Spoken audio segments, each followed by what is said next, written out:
저는 누구나 부러워할 만한 딸을 가졌다고 자랑할 수 있는 자식을 가진 한 가정의 엄마입니다. 하지만 최근 자식 가진 부모로서 분노할 일이 생겼죠. 바로 금쪽 같은 내 딸아이가 죽음의 문턱에 갔다 온 일 때문이에요. 딸아이가 죽음을 목전에 두어야 했던 이유는 한 사람의 단점이라는 것이 원인으로 있었죠. 물론 저도 압니다. 누구나가 하나쯤은 감추고 싶은 단점을 가지고 있다는 사실을요. 그리고 그것을 절대 알리고 싶지 않아 한다는 것도 충분히 이해하고 있어요. 하지만 자신의 단점을 들켰다고 해서 한 사람의 목숨을 빼앗는 것은 있을 수 없는 일이라고 생각합니다. 제가 이제부터 들려드릴 이야기는 크든 작든 자식을 가진 사람이라면 충분히 공감할 수 있는 이야기라고 생각해요. 그래서 제 행동에 대해 공감을 해주었으면 좋겠고요. 단점, 사람 대 사람으로 친해지기 위해서는 때론 숨기기도 하고 솔직하게 밝힐 수도 있어야 하는 부분이죠. 무작정 숨기고 싶은 단점을 가지더라도 자신이라는 존재를 비추는 거울이 제대로 되어 있는 건지 꼭 확인부터 하는 것이 좋고요. 자신의 단점을 왜곡되게 보는 것만큼 나쁜 결과를 초래할 수 있는 것은 없으니까요. 이번 사건도 이 단점 때문에 일어난 만큼 최근에 저는 단점이라는 말에 예민해질 수밖에 없었습니다. 그리고 내 귀한 자식을 죽음으로 내몬 놈의 단점을 세상에 까발리면서 복수를 해주었죠. 인간적으로 좋지 않은 일이지만 정말 이 정도로 끝낸 것이 어찌 보면 그 사람에게는 감사한 일일 수도 있어요. 어쨌든 죽었다 살아 돌아온 하나뿐인 내 딸은 인생의 가장 소중한 보물 같은 존재였어요. 우리 부부는 결혼하고 바로 아이 계획을 세웠지만 쉽게 아이가 들어서지 않던 부부였거든요. 아이가 생겨도 예민한 제 몸 때문인진 몰라도 쉽게 유산을 했어요.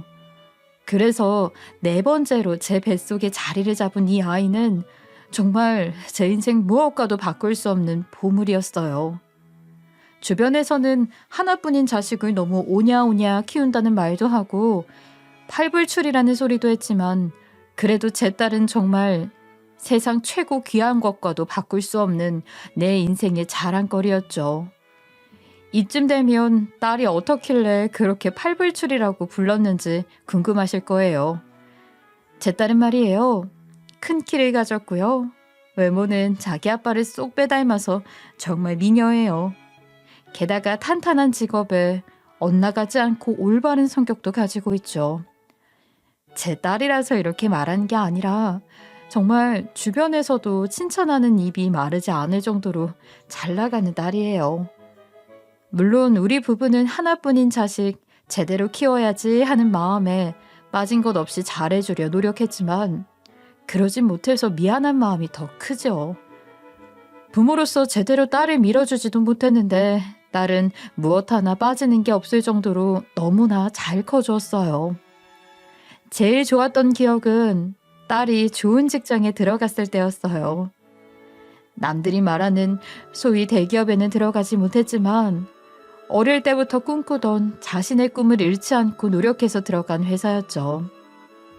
요즘 대세라는 소위 기술직으로 취직한 딸은 첫 월급으로 저희에게 내복을 선물해 주더군요. 저는 이때 받은 내복을 아직도 포장조차 뜯지 못하고 간직하고 있어요. 딸아이가 준 내복은 빨간색의 촌스러운 디자인이었지만 주변의 선배들이 원래 첫 월급으로는 부모님께 이런 내복을 주는 거라고 해서 가지고 왔거든요. 하나뿐인 딸이 이렇게 정성스레 준비해온 선물을 어찌 쉽게 사용할 수 있겠어요. 그리고 제 딸은요. 어떨 때는 저보다 더 어른스러워 보일 때가 있어요. 하루는 애아빠랑 사소한 일로 다투게 되었는데 딸이 이걸 어찌 알았는지 먼저 제게 다가와서 말했어요. 아휴, 엄마, 웬만하면 엄마가 좀 져주세요. 아빠도 지금 엄마한테 속상하게 했던 일 사과하고 싶은데 참는 거라니까. 아빠가 왜 엄마랑 싸우고 싶었겠어요? 안 그래? 이럴 때는 엄마가 모른 척하면서 져주는 것도 좋아요. 원래 부부라는 게 그런 사이잖아. 날 앞에서 언제까지 그렇게 삐져 있을 거예요? 둘 다. 알겠죠? 잠시간에 냉전 중이던 우리 부부 사이에서 중재를 하는 딸에 이제 정말 딸이 다 컸구나 하는 생각이 들더군요. 이런 내 딸을 누가 데려갈까 싶기도 하고 그놈은 정말 복 많은 놈이겠구나 싶기도 했죠. 물론 제 귀한 딸 쉽게 줄 수는 절대 없고요. 그렇게 딸과 우리 세 가족이 행복한 시간을 보내던 중 요새 딸아이의 행동이 심상치 않은 겁니다. 연애를 하는 모양인지 집에도 예전보다 조금씩 늦게 들어오기 시작했고요. 혹시나 하는 마음에 딸에게 물어봤죠. 딸은 살짝 당황했는지 약간 숨기려고 하는 행동을 했고요. 우리 이쁜 딸, 혹시 남자친구라도 생겼니? 요즘 귀가가 제법 늦다. 어? 아무것도 아니에요. 요즘 회사에서 일이 좀 많네. 나 늦어도 기다리지 말고 먼저 주무세요. 알겠죠, 엄마? 그냥 말해줘도 괜찮은데. 이때는 괜히 믿음을 주지 못한 부모였나 싶기도 해서 딸에게 살짝 섭섭했습니다. 그리고 오늘로부터 3년 전의 일이었어요. 제가 생각만 하던 그 복 터진 사위가 딸과 함께 인사를 하러 우리 집으로 찾아온 겁니다. 남편은 그런 사위가 못내 싫은 눈치였죠. 아무래도 귀한 딸을 가져가려는 도둑놈 같은 생각이 들었나 봐요. 하지만 제 눈에는 객관적으로 딸만큼이나 인물이 훤한 남자가 사위라고 들어왔고 쉽게 눈이 떼지지 않는 사람이었죠. 그래도 저렇게 행동하는 게 가식일 수도 있다는 마음에 최대한 객관적인 눈으로 주관적인 판단을 하기 위해 노력했어요. 하나뿐인 소중한 딸이 결혼하겠다고 데려온 남자이니 쉽게 보고 넘어갈 수는 없었죠. 사위도 이런 우리의 분위기를 느꼈는지 제법 사회에서 생활한 티를 내더군요. 안녕하십니까 아버님 어머님. 귀한 따님과 현재 결혼을 전제로 연애 중인 사람입니다. 절대 쉬운 마음으로 그녀와 사귀고 있지 않고요. 평생 손에 물 한 방울 묻히지 않도록 노력하겠습니다. 따님과 꼭 결혼하고 싶습니다. 아이고 어떻게 평생 물 한 방울도 안 묻히게 살게 해줄 수 있는가? 아이 뭐 내 딸은 씻지도 말라는 소린가? 언짢게 보이는 남편의 표정에도 불구하고 사위라는 사람은 아주 씩씩하게 내 딸아이가 제일 좋다며 평생 아껴주겠다고 큰 소리로 말하더군요. 저도 내 딸 정도면 어디 내놔도 고개 빳빳이 들고 다닐 수 있다 생각했는데 사위도 그에 못지않은 사람을 데려왔더군요. 단점을 정말 찾기 힘든 청년이었어요. 가벼운 인사를 끝낸 우리는 일단 집에서 식사를 하기로 했죠.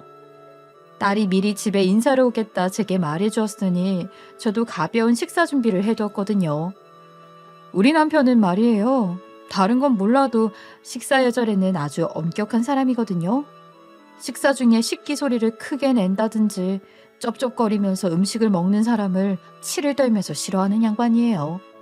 그런데 청년이 어떻게 알았는지 남편의 마음에 쏙 드는 식사 예절을 보여주지 않겠어요? 내 딸이 귀뜸은 해주었겠지만 평소 습관이라는 게 있을 텐데도 이렇게 바른 모습을 보여주니 남편의 문도 조금씩 열려가는 것이 보이더군요. 그래서 더욱 흐뭇한 마음이 들었던 것 같아요. 여전히 앞에서는 우리 딸 쉽게 못 내준다는 듯한 행동을 했지만요. 그러다 후식을 먹으면서 사위와 좀 더 진중한 이야기를 하게 되었는데 사위의 한마디가 제 가슴에 심금을 울렸습니다. 어머님, 저 절대 쉽게 이 사람과 결혼하겠다고 말 꺼내는 거 아닙니다. 일단 저희 결혼 말고 하나 더 허락해 주셔야 할 일이 있어요. 제가 옆에서 지켜본 바로는 이 사람의 재능이 너무 아까워서요. 이 사람도 예전에는 그런 꿈을 꾼 적이 있다고 했고 그래서 결혼 후에는 해외에 나가서 이곳보다 더 큰 곳에서 이 사람이 지금까지 못다 이룬 꿈을 제가 도와주고 싶습니다. 허락해 주십시오. 진중하면서도 단호한 태도의 사위. 사위의 말은 말이죠. 저도 항상 생각하고 있던 일이었어요. 딸은 항상 말론 꿈은 잊지 않고 계속 꾸는 것이 좋다고 했지만 현실적으로는 지금 우리 가족의 상황에 맞춰서 살기 위해 본인이 정말 꿈꾸던 것은 뒤로 하고 있었거든요. 대학도 물론 좋은 곳을 나오기는 했지만 당시 성적으로 더 좋은 대학도 갈 수 있었어요. 그런데 우리들의 경제 상황을 알고 있던 딸은 더 좋은 대학보다는 일부러 등록금이 낮은 곳으로 골라갔죠. 또 졸업하고도 중소기업에 지원했는데 그 이유가 대기업을 가기 위해서는 얼마나 시간이 걸릴지 모른다는 거였어요. 딸은 다른 사람들과 달리 지금 당장 일을 해서 집에 도움을 주고 싶은데 대기업을 가려면 준비할 것도 많고 그 시간이 너무 오래 걸린다면서 말이죠. 그런 딸을 보면서 저는 몰래 눈물을 훔치곤 했습니다. 그러던 와중에 사위가 그걸 내다보고 저희 딸의 꿈을 이뤄주겠다고 이렇게 말하니 얼마나 고마웠는지 아시겠죠? 이런 사위의 말에 딸은 한사코 괜찮다며 손사래를 쳤지만 저는 결심해야 하는 순간이 왔구나 생각했죠. 그리고 조용히 남편과 방에 들어가서 이야기를 했어요. 여보, 지금 아니면 우리 딸이 언제 외국에 나가서 자기 꿈을 이뤄보겠어요? 저 사위라고 데려온 청년도 참하고 괜찮아 보이는데 결혼하면 같이 외국으로 보내줍시다. 제 단호한 어투에 남편은 생각에 잠기는 듯 했지만 이내 고개를 끄덕이며 긍정의 표현을 해주더군요. 남편도 딸에게 여태까지 해주지 못한 것들이 떠오른 듯 싶었죠. 딸이 옆에 없으면 당신이 많이 외로워질 텐데 그거 괜찮겠어? 남편은 제게 딸이 없어도 괜찮겠냐고 물었지만 딸이 꿈을 이루기 위해 가겠다는데 내가 외로운 게 뭐가 문제가 되겠습니까? 당연히 괜찮다고 했죠. 전 괜찮아요. 아유, 우리 딸이 뭐 죽는 것도 아니고 그냥 해외에서 일하고 들어온다는데 뭐가 외롭겠어? 그냥 조금 떨어져서 지내는 시간이 지금보다 많아지는 것뿐이야. 남편은 다시 한번 내 말에 고개를 끄덕였고 우리의 결정을 딸과 사회될 청년에게 말해주었죠. 그러자 청년과 딸은 눈에 띄게 좋아하더군요. 우리 부부는 그 모습이 마냥 귀여워 보였습니다. 그렇게 딸은 그 청년과 결혼을 했고 사위는 이민 준비를 하면서 저희 부부 홀로서기까지 도와주었어요. 대부분의 일은 남편과 같이 할 수 있었지만 딸이 저를 도와주는 부분도 많았거든요. 특히 제가 운전면허가 없어서 약속이 있으면 항상 딸이 데려다 주곤 했는데 이게 딸의 마음에 걸렸던 모양이더라고요. 그래서 사위는 내 운전면허 시험부터 초보 운전 연수까지 도와주었어요. 게다가 새 차도 뽑아서 선물이라면서 주었고요. 정말 고마운 사이가 아닐 수 없었습니다. 사위 덕에 제가 이 나이를 먹고도 독립적으로 사는 방법을 배우게 되었으니까요. 남편도 제게 노력하는 사위가 좋았는지 흐뭇하게 웃으며 둘을 보내줄 수 있겠다고 했고요. 시간이 얼마나 지났는지 딸과 사위를 태우고 저는 그동안 배웠던 운전 솜씨를 뽐내며 공항으로 갔어요. 둘의 짐이 한 트럭만큼 많았지만 곧 이민을 떠난다는 사실이 믿기지가 않았죠. 엄마, 우리 해외 나가서도 연락 자주 할 테니까 너무 걱정하지 말고요. 제가 메일 보내는 방법이랑 다 알려드렸죠? 최근에는 메신저 톡도 있으니까 연락 걱정은 너무 하지 마세요. 맞습니다, 장모님. 저희 잘 다녀올 테니 너무 걱정하지 마시고 안심하시고 기다리고 계세요. 밝게 웃으면서 출국장으로 들어가는 딸 부부를 우리는 지켜보고만 있을 수밖에 없었죠. 딸이 이민을 가고 나서도 지속적으로 딸과 통화를 나눴어요. 그런데 이민 떠나고부터 딸 목소리가 이상하게 가라앉아 있는 날이 많더라고요. 처음에는 그냥 시차 적응을 하지 못했다는 딸의 말을 믿었는데 시간이 지나도 딸의 목소리가 점점 가라앉는 기분이 드는 겁니다. 자식은 본인의 걱정을 부모에게 들키고 싶지 않았겠지만 엄마인 저를 속일 수는 없었죠. 그래서 하루는 딸에게 물어봐야겠다 결심했어요. 딸, 아무래도 요즘 기분이 많이 안 좋은 것 같은데 혹시 무슨 일이라도 있니? 엄마가 당장 표구해서 달려갈까? 조심스레 딸에게 물었는데 처음에 딸은 여전히 숨기려고 들더군요. 딸, 얼굴도 보이지 않는 통화만 계속 붙잡는 엄마 생각도 좀 해주렴. 네가 그렇게 목소리에 힘이 없는데 어느 부모가 걱정이 안 되겠어. 안 그러니? 그러니까 숨기지 말고 이 엄마한테 다 말해봐. 아빠한테는 내가 비밀로 할 테니까. 제가 차분히 다그치니 딸도 그제야 입을 열었죠. 남편이랑 조금 사이가 안 좋아서 그래요.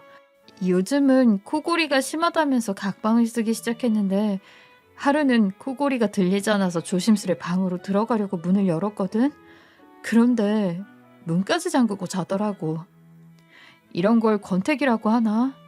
솔직하게 그거 말고는 우리 사이에는 전혀 문제가 없어요. 그런데 그 사람이 워낙 빈틈 보이는 걸 싫어하는 사람이다 보니까 가끔은 우리가 부부가 아니라 남같이 대할 때가 있더라고. 그게 조금 신경 쓰여서 요즘 기분이 가라앉았던 것 같아요. 걱정 끼쳐드려서 죄송해요, 엄마. 부부관계라는 게 어떻게 쉬울 수 있겠어요. 저도 딸의 마음이 100번 이해가 갔어요. 그래서 딸에게 말했죠. 모든 사람이 같은 마음일 수는 없어, 딸. 그래도 그럴 때는 한쪽의 의견만 계속 따르는 것이 아니라 그냥 딱 터놓고 진중하게 이야기 나눠보는 것은 어떠니? 엄마랑 아빠도 아직도 항상 문제가 생기면 서로 의견 나누곤 해. 딸은 제 말에 약간의 위로를 받았는지 피식 웃더군요. 조금 웃음이 나오는 걸 보니 다행이다 싶어서 길게 통화를 이어가려고 했어요. 그이가 완벽하게 보이고 싶어서 그러는 거니까 지금 당장은 내가 이해하고 넘어가려고요. 엄마 아빠처럼 세월이 어떻게 해결해 주지 않겠어요? 저도 얼른 엄마 아빠 같은 부부 사이가 되고 싶어요. 그런데 엄마, 우리 너무 오래 통화한 것 같아. 남편이 최근에 이렇게 길게 통화하는 거 좋아하지 않거든요. 그래서 내가 나중에 다시 전화할게요. 알겠죠? 그런데 이상했습니다. 딸의 마지막 말이 말이에요. 딸은 항상 당당하고 자신의 의사 표현을 잘하는 아이인데 통화를 하면서 계속 사위 눈치를 보는 것 같더군요. 이상하게 말을 하다가도 뚝뚝 끊기는 것 같은 느낌도 들었고요. 마치 누군가를 피해서 통화를 하는 것 같은 기분이 들었어요. 그러다가 딸은 사위가 부른다면서 평소보다 더 일찍 통화를 종료하더군요.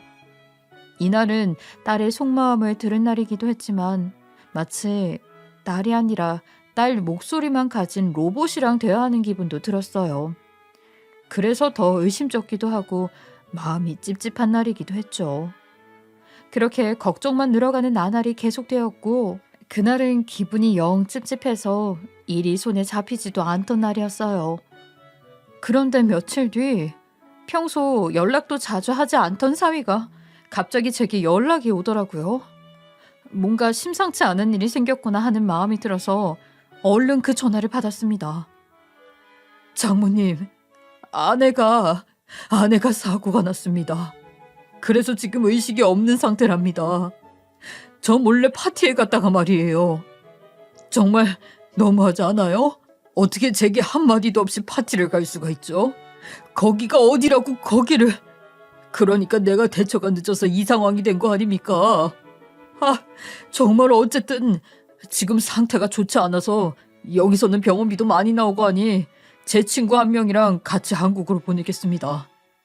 일단 응급처치는 된 상황이고요.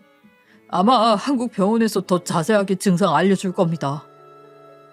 사위는 우리 집에 찾아왔던 그 사근한 말투는 어디로 간 채 자기 할 말만 툭 하고 끊는 겁니다. 그 와중에 우리 딸이 파티를 갔다가 사고가 나서 의식이 없다고 하니 저는 정신이 하나도 없었어요. 그런데 사위의 행동이 너무 화가 나는 거예요. 아무리 내 딸이 자기한테 말도 없이 파티에 갔다지만 사위의 어투는 마치 본인이 우리 딸에게 배신당한 것처럼 말을 했거든요. 그것도 잔뜩 흥분해서 말이에요. 그게 너무나 어이가 없었어요. 평소에 딸과 통화를 하면 절대 그럴 아이가 아니었거든요.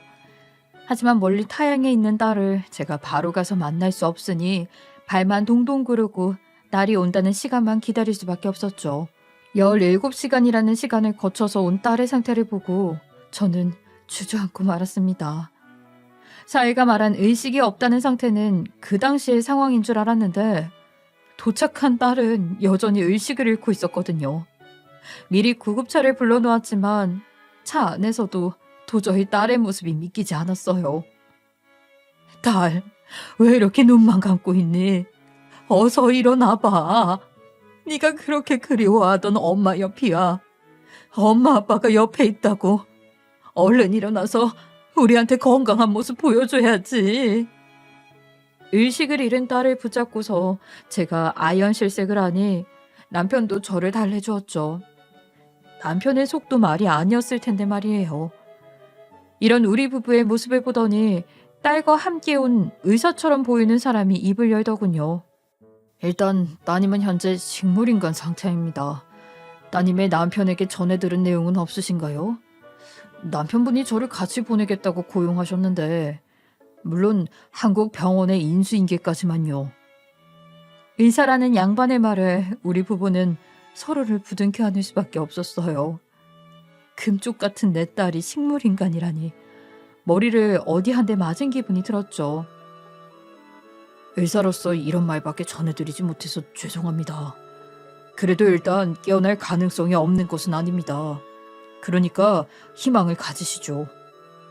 그 의사의 작은 가능성이 있다는 말에 우리 부부는 눈물을 흘리면서 하늘에 감사했어요.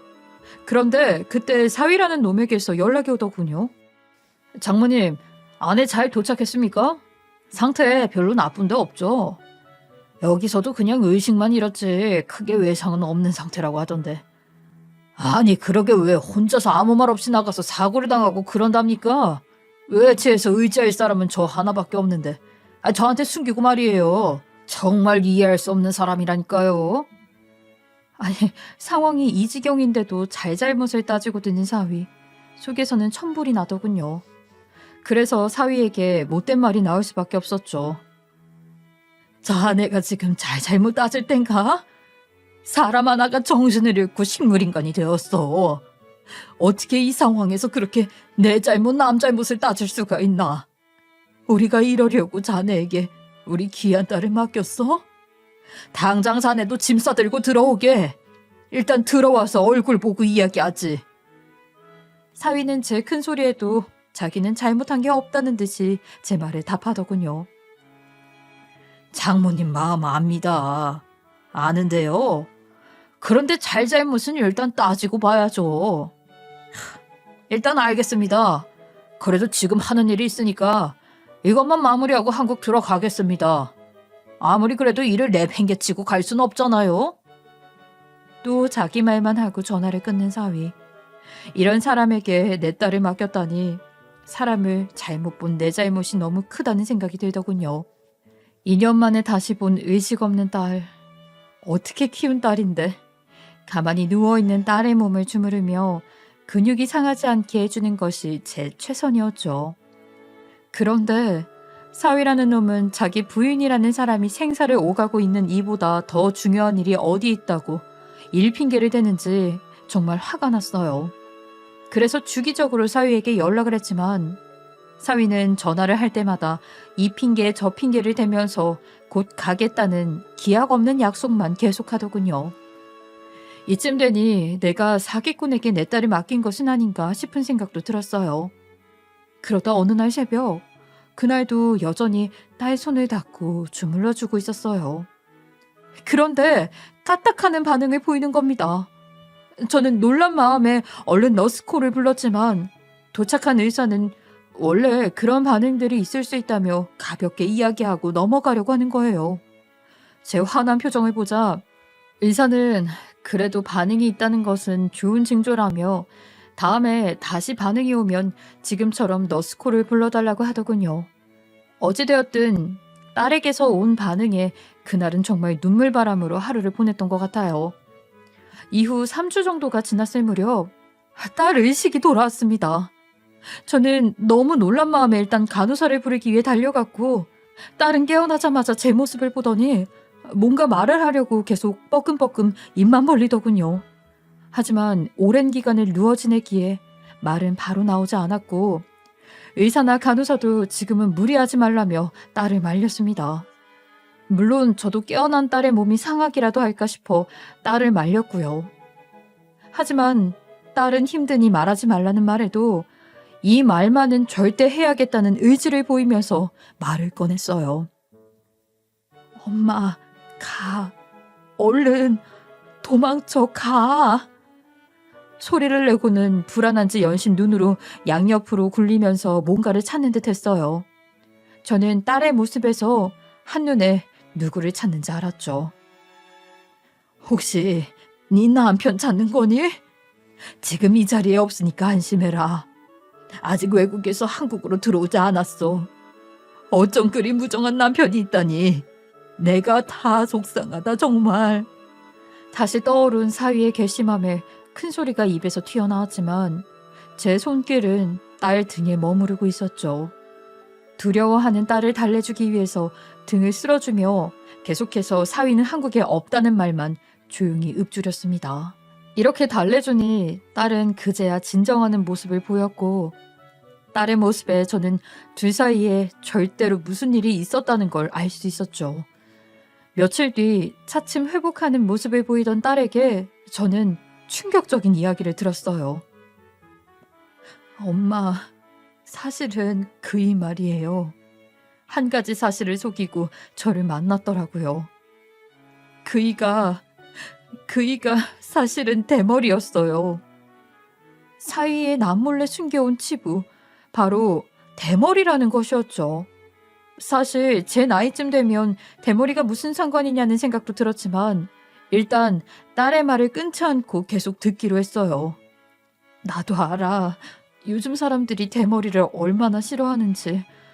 그런데 난 아니잖아요. 제게 말을 해보지도 않고 해외 나가자마자 각방부터 쓰자고 하더라고요. 처음에는 우리가 아직 젊으니까 아기는 갖지 말자는 의사 표현인 줄 알았어요. 그런데 아니었어. 자기 최대 단점이라는 그 대머리라는 사실을 숨기고 싶었던 거라고요. 참 우습죠. 사위라는 놈이 그 대머리 하나를 걸리고 싶지 않아서 각방을 쓰며 감춰왔는데 이 사실을 날이 알게 되자 사건이 터졌다는 겁니다. 사실 남편이 대머리든 말든 상관없었어.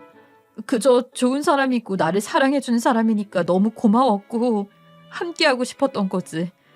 그래서 내가 먼저 말을 꺼냈어. 자기 대머리였냐고. 왜 말을 안 해줬냐고 말이야. 그런데 그날부터 남편 태도가 싹 변하기 시작하는 거예요. 처음에는 내가 예민한가 싶었어. 그런데 깨닫기 시작하자 변한 남편의 태도가 눈에 보이기 시작하더라고. 어느 날은 있지. 내가 밥을 먹으면서 입에 묻은 밥풀을 떼주면서 웃었거든. 그런 모습이 귀여워 보였어. 그런데 남편이 뭘 오해했는지 모르겠지만 자꾸 내가 대머리라서 비웃네. 너 웃지 마라. 이런 식으로 나한테 강요하기 시작했어. 딸의 말을 듣는 내내 도저히 사위를 이해할 수 없더군요. 그리고 어느 날은 친구를 만나고 오는 길이었는데 나도 사회생활이라는 것이 있는데 친구 하나 없이 생활할 순 없잖아. 그래서 남편에게 말을 하고 집에 들어왔는데 대문 앞에서 나한테 그러는 거야. 대머리 아닌 놈이 더 좋냐면서. 아주 집에 있는 물건을 다 때려 부술 것처럼 던지고 그랬는데 그게 너무 무서워서 그 뒤로는 남편에게 말도 못 꺼내고 친구랑 만나러 나가지도 못하겠더라고. 심지어 엄마하고 통화하는 것도 내가 자기 비밀을 엄마한테 말하나 싶어서 옆에서 감시하고 그랬어. 어처구니가 없었죠. 대머리 그 뭐라고 이렇게까지 사람을 감시하고 관계를 단절시키고 할 일인지 말이에요. 사위의 행동은 제게는 정말 이해할 수 없는 행동이었어요. 물론 우리 딸에게도 말이죠. 여기까지 했으면 나도 어느 정도는 남편에게 맞춰주면서 서로의 타협점을 찾자고 이야기라도 꺼내봤을 거예요. 정말 충격적인 건 뭔지 알아? 그 사람 나한테 이발기를 들고 오면서 내 머리도 다 밀어버리겠다고 하더라고. 나도 자기 마음을 알아야 한다나 뭐라나. 그때 느꼈어. 이 사람은 정말 같이 살 수 없는 사람이구나 하고. 딸의 말을 계속 듣다가 이 대목에서는 저도 도저히 화를 참을 수 없었어요. 감히 내 딸의 머리를 자기가 뭔데 깎으려고 들었는지 무심결에 주먹까지 쥐어주더군요. 그리고 더 놀라운 사실도 있었습니다.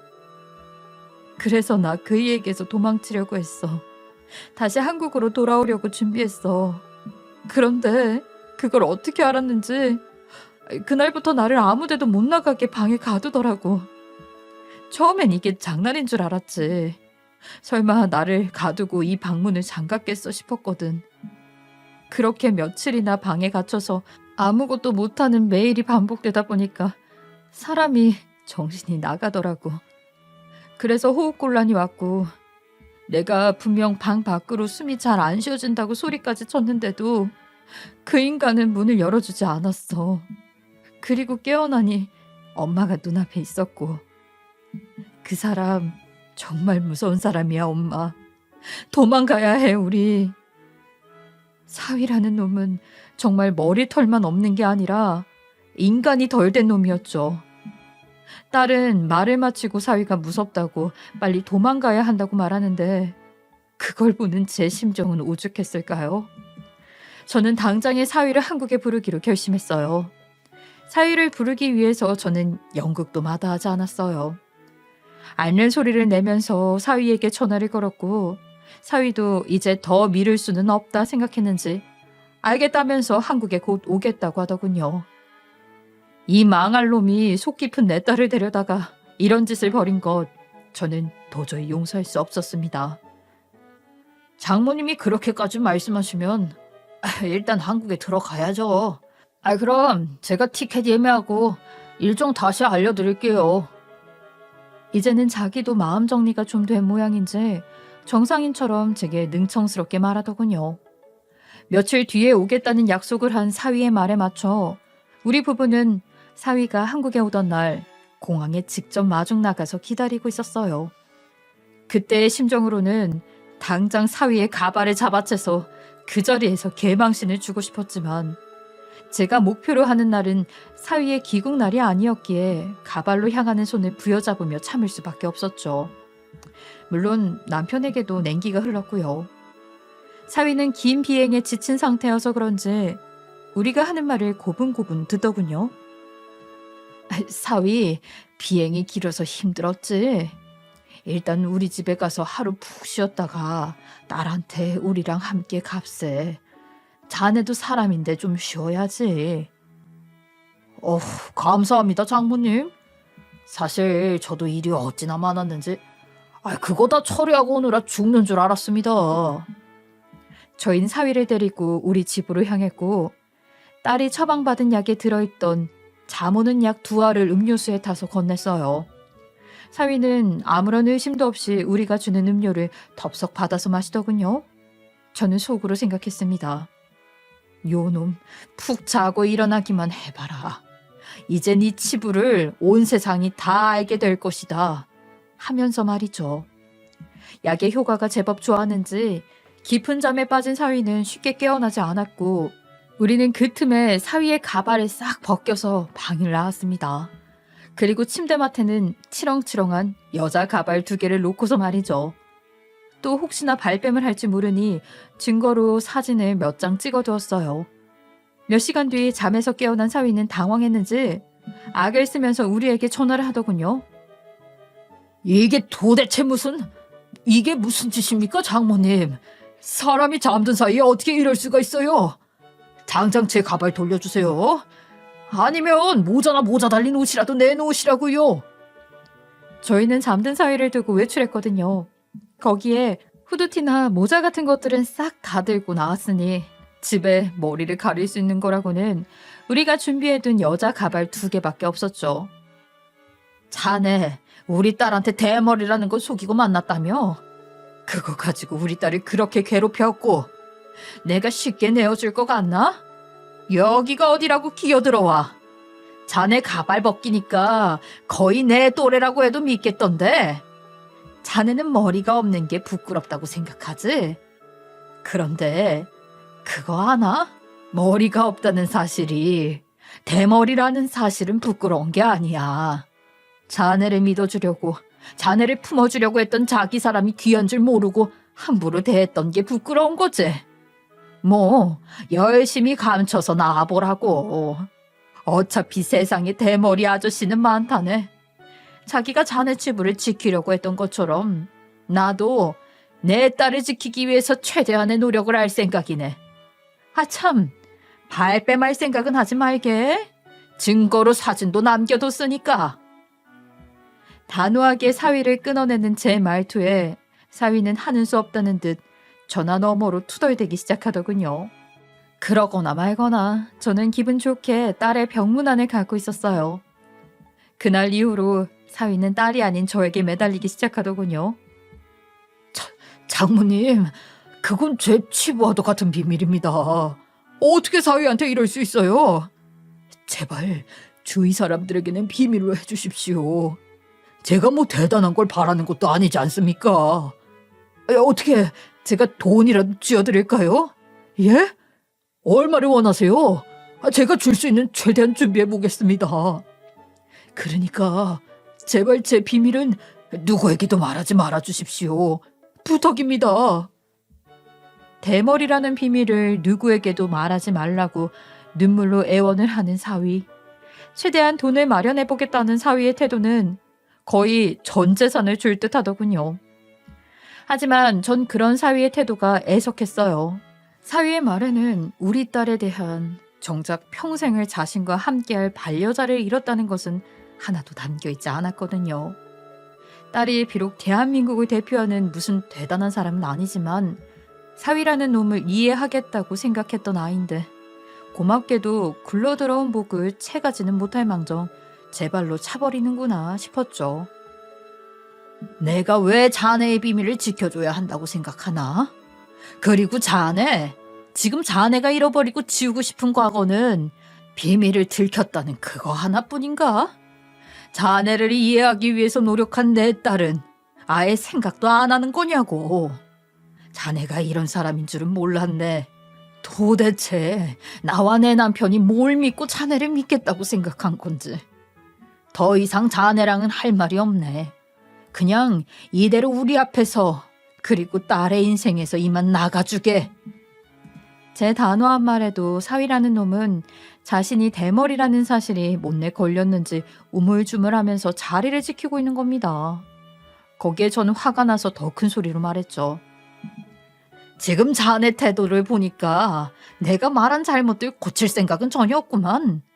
그래, 그렇다면 나도 어쩔 수 없지. 자네 그 머리 가발로 평생 잘 감추고 살아보게. 언제 들킬지 모르고 조마조마한 상태로 말이야. 내가 이 사실을 알고 있으니 자네가 더 이상 우리 딸을 괴롭히는 일은 없어야겠지. 나도 이렇게 담보를 하나 가지고 있어야 자네라는 사람을 믿을 수 있지 않겠나? 사위는 그 자리에서 알겠다고 그렇게 하겠노라 답하고 우리 가족의 앞에서 모습을 감췄어요. 저는 딸을 죽음의 문턱까지 데려간 그 남자를 용서할 마음이 아직까지도 전혀 들지 않습니다. 그리고 딸을 지키기 위한 최후의 보루로 대머리라는 그 비밀을 간직하기로 마음먹었죠. 그렇게 떠나간 이전 사위를 다시 마주하게 된 것은 이혼 소송이 이뤄지던 법원에서였어요. 무슨 상상의 나래를 펼쳤는지는 모르겠다만 한층 수척해진 모습으로 다시 나타났더군요. 그러면서 우리 딸에게 자기가 해줄 수 있는 최대한 위자료를 주겠다며 미안하다는 말을 했다고 하는데 글쎄요. 사람이라면 자신이 한 말은 지키겠죠. 일단 그런 이전 사위가 된 남자를 두고 보기로 했어요. 언젠가는 나중에 본인이 한 행동을 진심으로 반성하는 날이 오면 그때 남겨놓은 사진은 지워줄 생각도 있고요. 이번 딸의 일을 통해서 우리 가족은 깨달은 것이 있어요. 아무리 겉모습이 잘나고 번지르르 하다 해도 내면까지는 알 수 없는 법이라고 말이죠. 그리고 제대로 자신의 내면을 들여다볼 수 있는 거울을 가진 사람이 더 중요하다는 사실을 말이에요. 제 딸도 지금은 이런 힘든 일을 겪고 당분간은 쉽지 않은 시간을 보내겠지만 이 일을 통해서 더 좋은 사람을 만나게 되는 계기가 되었으면 합니다. 당연히 우리도 그런 딸의 옆을 지켜줄 거고 말이죠. 저의 웃지 못할 이야기 들어주셔서 너무 감사하고요. 제 또래 분들이 많으실 텐데 자식들 시집장가 보내실 때 신중히 잘 보시고 저처럼